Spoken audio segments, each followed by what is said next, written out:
Hi అండి. అందరికీ నమస్తే. ఏంటండి అందరూ ఎలా ఉన్నారు? బాగున్నారా? సో, మార్కెట్‌లో జోరు ఎలా కొనసాగుతుంది? కామెంట్ రూపంలో తెలియజేయండి. ముందుగా ఈ ఛానల్‌ని కొత్తగా చూస్తున్నటువంటి వాళ్ళు ఎవరైనా ఉన్నట్లయితే లైక్, షేర్, కామెంట్, సబ్స్క్రైబ్ చేయడం అస్సలు మర్చిపోవద్దు. So, welcome to Omkar Nageshwar stock market investment tips YouTube channel sir. ఈ రోజున వరుసగా రెండవ రోజున కూడా స్టాక్ మార్కెట్లు నిఫ్టీలో 25,000 మీదన సస్టైన్ అవ్వడం మనం గమనిస్తా ఉన్నాం. సో, ఈ విషయం మీద మనం మాట్లాడదాం కాసేపు. హ్మ్. నిన్న, మొన్న వీడియో చేయలేదు. ఎందుకంటే, కొంచెం ఎమర్జెన్సీ పనుల మీద తిరుగుతా ఉండి, నేను వీడియో చేయడం కుదరడం లేదండి. అందుకనే షార్ట్ వీడియోల ద్వారా మీకు అందుబాటులో ఉంటున్నాను నేను. సో, దయచేసి నన్ను క్షమించే ప్రయత్నం చేయండి. సో, ఇదే కాకుండా ఆహ్, ఇంకా చాలా పనులు పడ్డాయి నాకు. ఆ పనుల్లో తిరగడం వల్ల నేను మీకు లెంతీ వీడియో పెట్టలేకపోతున్నానండి. సో, ఎనీహౌ నేను మీకు వీడియోలోకొచ్చేస్తాను సార్.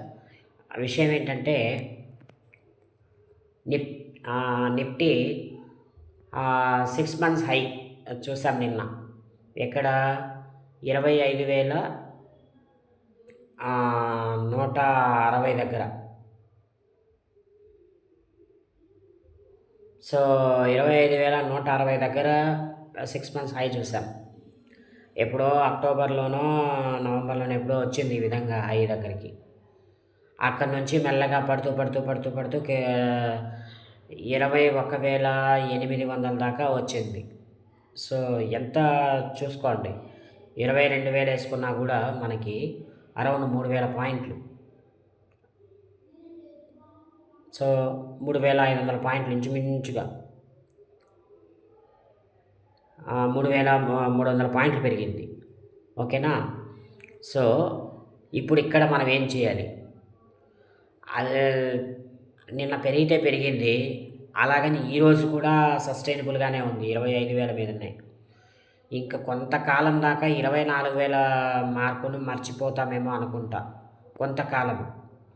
అది ఇప్పుడు బయింగ్ అండ్ డిమాండ్ జోన్ ఎక్కడ ఉంటుందనంటే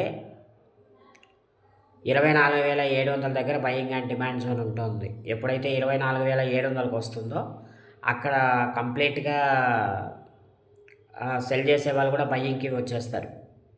సో, కాబట్టి ఎప్పుడైతే అక్కడికొస్తుందో అక్కడి నుంచి ఒక 100 పాయింట్ల స్టాప్ లాస్ పెట్టుకొని స్టాప్ లాస్ మెయింటైన్ చేస్తూ కాల్ సైడ్ వెళ్ళొచ్చు. ఇంట్రాడే పాయింట్ ఆఫ్ వ్యూలో ఆలోచిస్తే. సో, తర్వాత నెక్స్టు ఈరోజు 25,000 మీదన సస్టైన్ అవ్వడం నిఫ్టీ అనేది నాకు నిజంగా చాలా గర్వకారణంగా ఉందండి.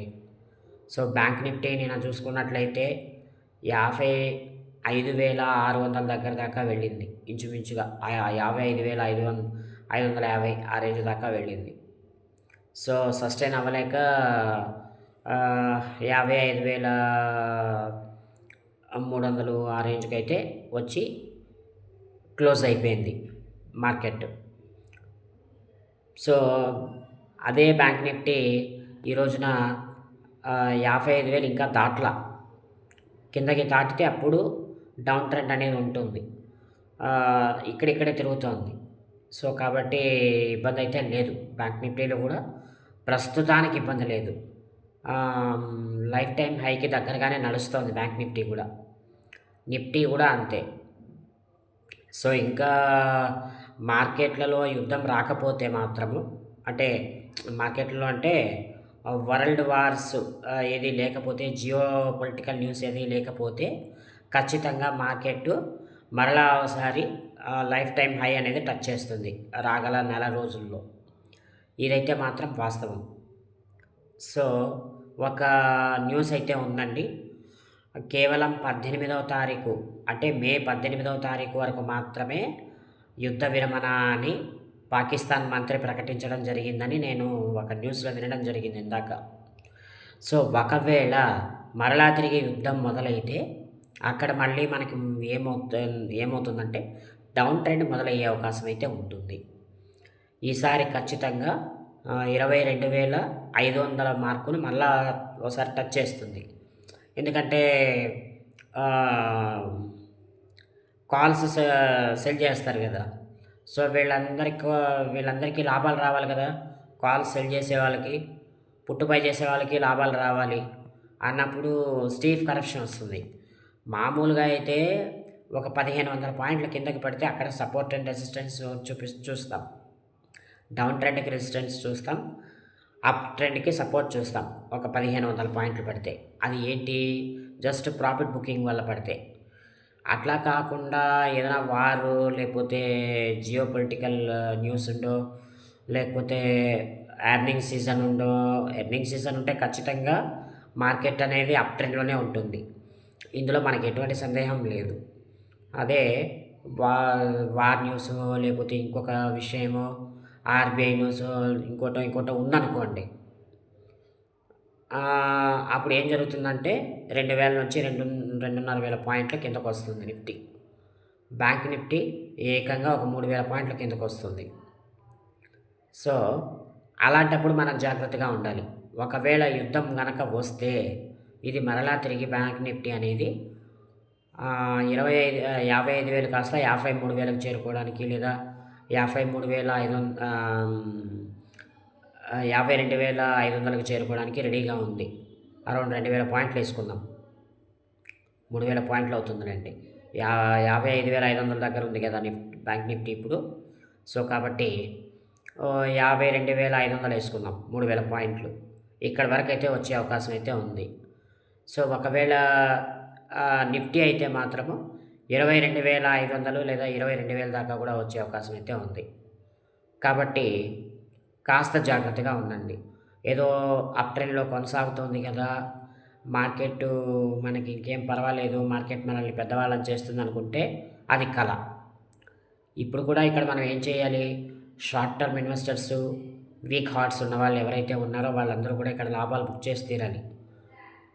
సో, ఇంట్రాడే పాయింట్ ఆఫ్ వ్యూలో సెల్ చేసేవాళ్ళు, బై చేసేవాళ్ళు వీళ్ళందరూ కూడా వచ్చిన లాభాలు నిలబెట్టుకోగలగాలి. అయితే ఇక్కడ కూడా ఇంకొకటి ఉంది. ఇక్కడ కూడా ఇప్పటికీ చాలా వరకు కంపెనీలు కొన్ని అండర్ వాల్యూడ్ షేర్స్ ఉన్నాయి. సో, వాటిని మనము ఇప్పుడు ఖచ్చితంగా బై చేసుకోగలిగితే మనకి మంచి వాల్యుయేషన్‌లోనే దొరుకుతున్నట్టు లెక్క.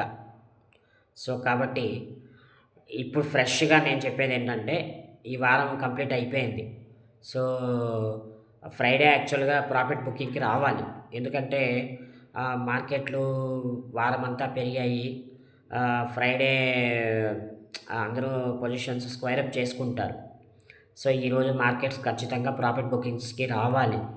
కానీ ఈరోజే రాలేదు.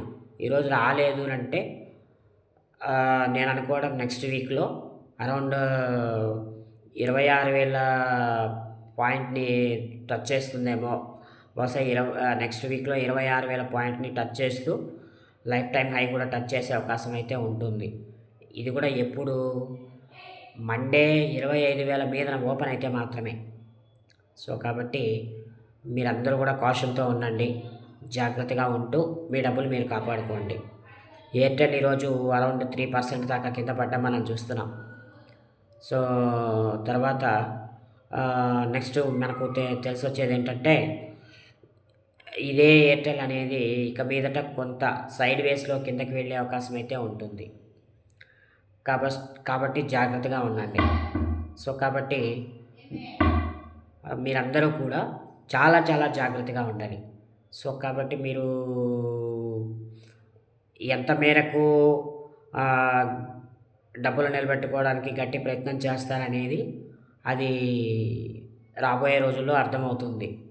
సో, ఇన్‌కేస్ ఒకవేళ పొలిటికల్ వార్ గనక రాగలిగితే పొలిటికల్ జియో న్యూసు లేకపోతే ఇండియా పాకిస్తాన్ వార్ గనక మరలా తిరిగి రిబౌండ్ అయితే మాత్రము కాస్త జాగ్రత్తగా ఉండాలి. సో, రేపు ఎలాగో సాటర్డే పొజిషన్స్ అన్నీ చాలా వరకు టైమ్ డికే వల్ల తినేస్తాయి. సో, చూడాలండి మరి మండే ఖచ్చితంగా మీరు 25,000 మార్క్ మీద చూస్తే మాత్రమే అక్కడ ఏదో కొంచెం పైకి వెళ్ళే అవకాశం ఉంటుంది. సో, అదే 25,000 మీద సస్టైన్ అవ్వకుండా కిందకి వెళ్తే మాత్రము 24,700 ఆ రేంజ్కి వస్తే అక్కడ మరలా తిరిగి సపోర్ట్ అనేది చూపిస్తుంది మనకి. ఎందుకంటే అది ఇంట్రాడే పాయింట్ ఆఫ్ వ్యూలో చెప్తున్నా నేను. సో కాబట్టి ఇక్కడ కాస్త ఆలోచించుకోవాలి. తర్వాత ఇంకొక విషయం ఏంటంటే, బహుశా ప్రాఫిట్ బుకింగ్కి వచ్చినా మీరు కంగారు పడకండి. ఎందుకంటే కింద నుంచి చూసుకున్న అరౌండ్ 1000 పాయింట్ల దాకా పెరిగింది. సో కాబట్టి ఖచ్చితంగా షార్ట్ టర్మ్ ఇన్వెస్టర్స్ ప్రాఫిట్ బుకింగ్కి వస్తారు. ఎఫ్ఐఎస్ కొద్దిపాటి మొత్తంలో సెల్ చేస్తారు. కాబట్టి అందుకు మీరేమీ కంగారు పడకండి. సో ఇలాంటి ఎన్నెన్నో విశేషాలన్నీ నేను మీకు తెలియజేస్తుంటానండి.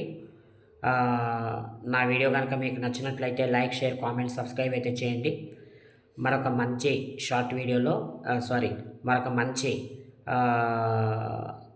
అప్డేటెడ్ వీడియోతో మరలా తిరిగి మీ ముందుకు వస్తాను. అంతవరకు సెలవు. నమస్తే. Please like, share, comment, subscribe in my YouTube channel sir. Thank you very much. నమస్తే.